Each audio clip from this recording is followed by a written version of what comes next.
So one of my best buds, he's a naturalist. I think he'd even call himself an atheist. And we got into this discussion, and he says, "Can you prove God's existence to me?" And I said, "What do you mean?" And he says, "Well, obviously the naturalistic, materialistic world is the default. Therefore, the theist has to prove God's existence." And I don't know if I necessarily agree with that. That somehow atheism is the standard default and that the theist has to prove God's existence. But I said, you know what? I'm going to take a shot. Because I truly believe in my heart of hearts that it takes more faith to be an atheist today than it does to be a theist or one that believes in God.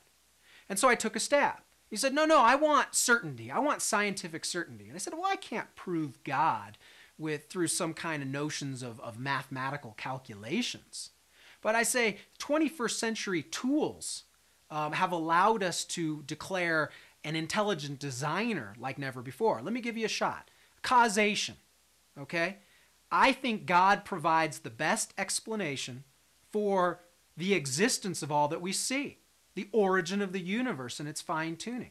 Because your alternative is that it all popped into existence out of nowhere for no apparent reason. I think that order. I think God provides the best explanation for all of this order, this design, this complexity that we see. Abstract notions of numbers and the laws of physics and the natural laws and the chemical properties.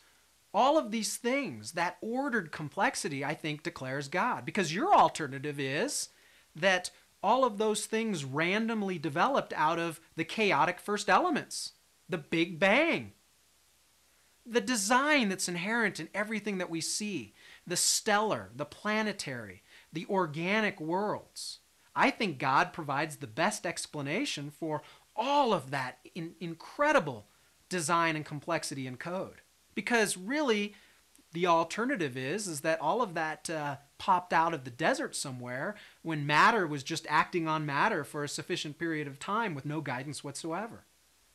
Ethics and morality. See, I think God provides the best explanation for the existence of love and altruism and a conscience. Something that has us all look inside when we're making a moral decision. Where does that come from?